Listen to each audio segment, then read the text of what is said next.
Like करिए, subscribe करिए, bell icon दबाना बिल्कुल मत भूलिए। पाकिस्तान जो हिंदुस्तान का पंजाब है वो डेफिनेटली बहुत जरखेज मिट्टी है, वहां पे बड़ा बड़ा फर्टाइल सॉइल है वहां पे और काफी अच्छी खेती होती है।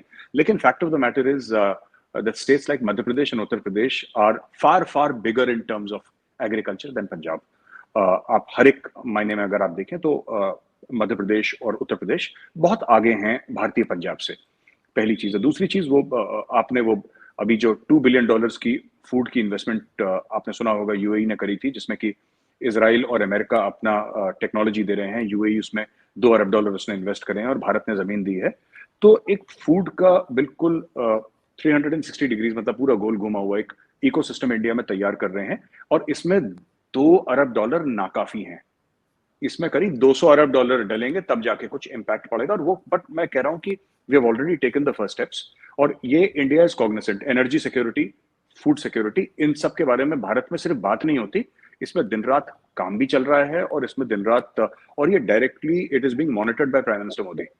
बाकी बाकी नीचे टास्क फोर्स हैं जो काम कर रही हैं, मिनिस्ट्रीज हैं काम कर रही हैं, लेकिन इसकी जो डेली की रिपोर्ट है वो पीएम मोदी खुद लेते हैं। ही इज अ, जो मैंने सुना है, मेरी बात हुई है एक दो लोगों से करीब 6-8 महीने पहले जो पीएमओ में काम करते हैं, उनका ये कहना है कि is a very very hard task master. मतलब सोती भी ऐसी 3.5-4 घंटे सोते हैं वो, और बस उनका यही है काम दिन भर की, ये क्या, ये हुआ, इसका अपडेट लाओ, इसका। तो इज अ वेरी वेरी, खुद को भी ड्राइव करते हैं, औरों को भी ड्राइव करते हैं। तो हाँ, जहां तक आपके सवाल का जवाब है, हाँ, फूड सिक्योरिटी को लेकर और एनर्जी सिक्योरिटी को लेकर भारत में बहुत एक अवेकनिंग है इस चीज को लेकर और इसको बहुत पुश करा जा रहा है। हमारे यहाँ एक और है ना कि जैसे जो लैंड के पार्सल्स हैं वो छोटे हो रहे हैं इंडिया में, हर ही जगह हो रहे हैं। अब जैसे कि एक किसान है जिसके पास माना कि 10 एकड़ जमीन है, उसके 3 बेटे हैं या 3 बेटे बेटियां हैं, वो फिर वो 3.25 एकड़ तीनों में बट जाएगा, फिर उनके बच्चे होंगे।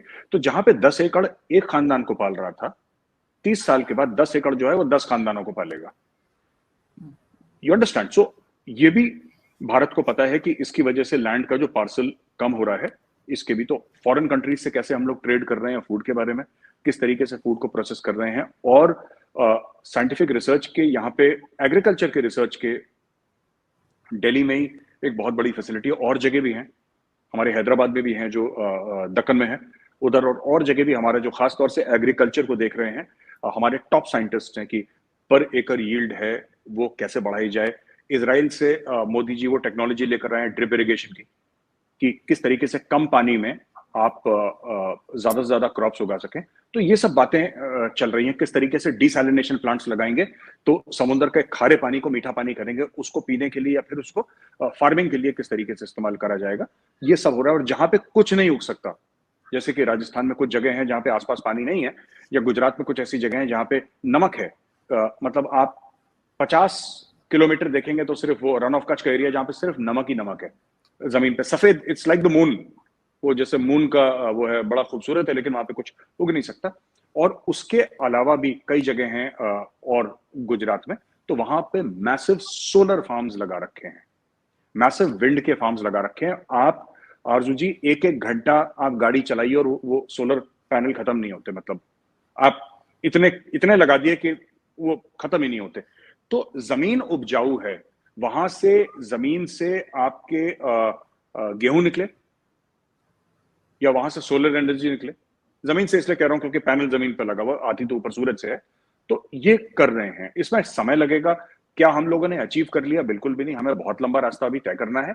लेकिन there is a plan, there is a budget and there are efficient people who are doing it 24/7। तो मैं होपफुल हूं कि हो जाएगा, इसलिए मैं होपफुल हूं। मुझे लगता है आपके यहाँ कोई मलिक रियाज नहीं है, वरना अभी तक वहां पे सब जगह बिल्डिंग्स बन गई होती हैं। और जो हमारा हाल हुआ है कि हमारे पास जमीन ही नहीं है कि जहां पर हम अनाज उगा सके या कोई काम कर सके। क्या कहेंगे ताड़ साहब आप? हमारे यहाँ तो इस तरह का कुछ नहीं हो रहा। इस पे थोड़ा सा ऐड ये करना चाहूंगा कि हमारे साबका वजीर आजम साहब ने फरमाया था कि जाके किसी से पूछ लें, मेरे टाइम के अंदर लोगों ने रियल स्टेट में से रैकेट पैसे बनाए हैं। तो रैकेट पैसे बनाने से मतलब ये था उनका कि उनके दौर में हाउसिंग सोसाइटियों ने और हमारी ब्यूरोक्रेसी ने खुल के एक दूसरे की मदद की है। अब मैं दूसरा पॉइंट उसमें ऐड ये करूंगा कि अगले दिन 6,000 हाउसिंग सोसाइटियां इन पंजाब और loan, they are in pipeline, कि किस तरीके से वो उसको हाउसिंग सोसाइटियां बना रही, कोई लॉ एंड ऑर्डर की हालत नहीं है।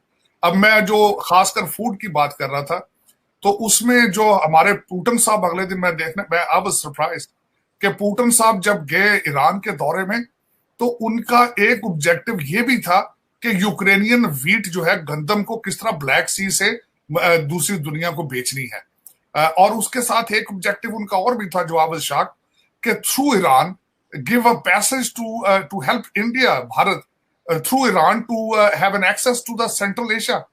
तो ये चीजें दुनिया देख रही है, इसमें कोई शक नहीं है। Food is a future issue, water is the future issue, इसमें कोई शक नहीं है और इस पे काम भी हो रहा है। लेकिन अनफॉर्चुनेट मैं जिस तरह कहूंगा कि पाकिस्तान में इस वक्त लाहौर के अंदर जो है, तख्त लाहौर जिसको कहा जाता है, 188 कमरे 5 स्टार होटलों के बुक हैं और कुछ लोगों को पैसा देकर टर्की भेज दिया गया है। आज सुबह एक मेरा बड़ा अच्छा जर्नलिस्ट दोस्त है, उसने कहा है कि पाकिस्तान में डॉक्टर इंजीनियर बनना बिल्कुल फजूल है, मैट्रिक हाई स्कूल करके सियासत में आओ और 50 करोड़ लेके तो टर्की शिफ्ट हो जाओ। तो मेरे ख्याल में ये हमारे पाकिस्तान तो अभी उसी चीजों से ग्रो नहीं कर रहा, अनफॉर्चुनेट। लेकिन इसका मैंने आपको बताया ही है कि पाकिस्तान में पूरे का पूरा पाकिस्तान जो है वो एक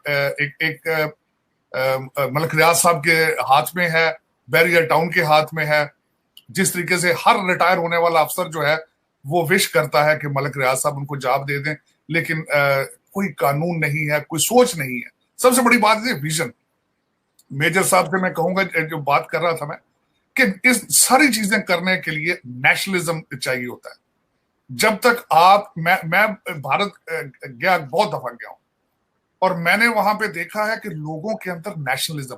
अब आप ये देखें कि यहां से अमेरिका से लोग पढ़ के वापस जा रहे हैं भारत में। भारत के इंस्टीट्यूशन जो है वो इतने इस लेवल पर पहुंच चुके हैं कि वहां से लोग पढ़ के आके यहाँ पे माइक्रोसॉफ्ट चला रहे हैं, यहाँ पे लोग आके गूगल चला रहे हैं। लेकिन